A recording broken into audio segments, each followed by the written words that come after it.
BMW's flagship EV, the i7, hit the road last year, while the luxury EV broke plenty of boundaries, both in terms of performance and comfort.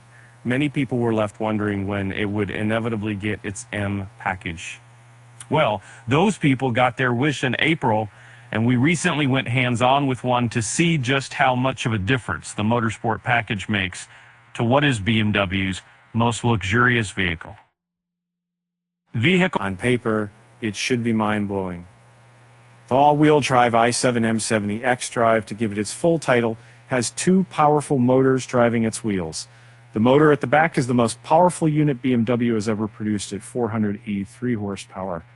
Combined with the front motor, i7 M70 xDrive lays down a total of 650 horsepower, making it the most powerful battery electric vehicle the German company currently has on the market. But cars aren't driven on paper. So let's see how that actually transfers to the road. There are two types of people who pay up for an M package on a BMW. First, there are the actual motorsport enthusiasts who want to maximize the performance of their otherwise business-like sedan. The upgrade gives them more of an opportunity to let the leash off and have fun with their vehicle.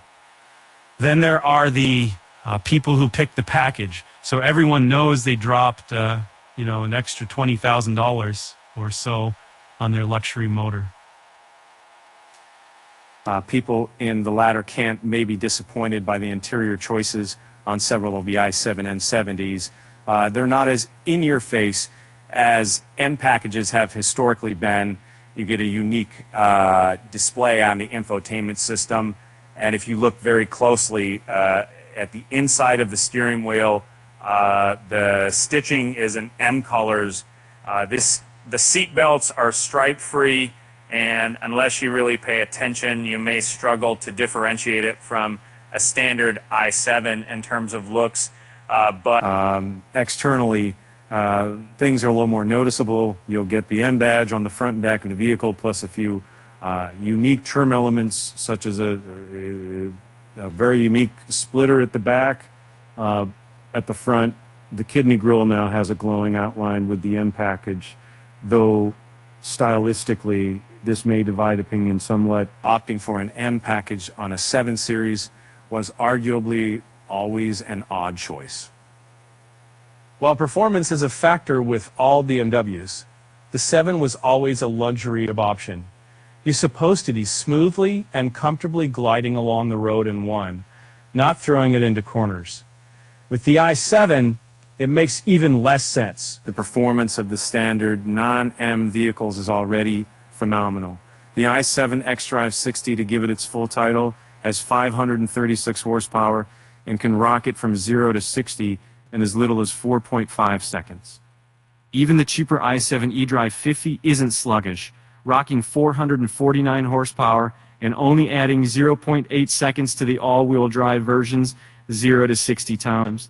The lack of all-wheel drive on that version will probably be the most notable omission. And additionally, you're unlikely to notice a huge difference in performance with most regular use. This contrasts with other M versions of vehicles, including the upcoming i5 M60, which feel noticeably different on the road. While you may not notice much of a difference between the M70 and standard i7 in daily use, there are a couple of areas where it manages to stand, and using out all-wheel steering is a big addition.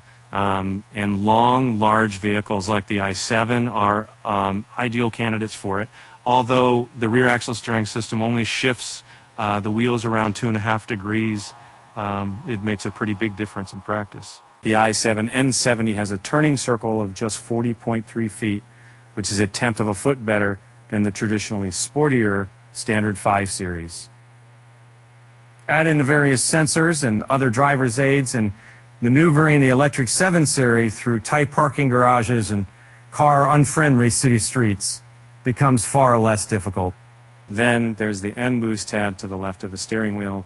This little fun switch allows you to unleash the full potential of the most powerful electric motor BMW has ever produced. You can only do so in short bursts, but it's another feature that makes the luxury vehicle feel like a far sportier car than it has any right to be. At its best, the i7 M70 will go from 0 to 60 in just 3.5 seconds, which means you're getting supercar speeds from a large, heavy limousine. And with the standard i7, you might want to spend much time in the driver's seat.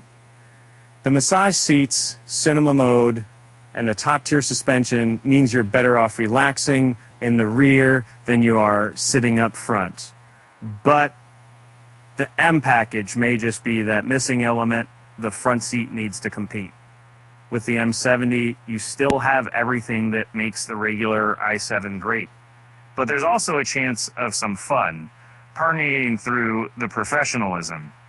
When the circumstances are right, anyway,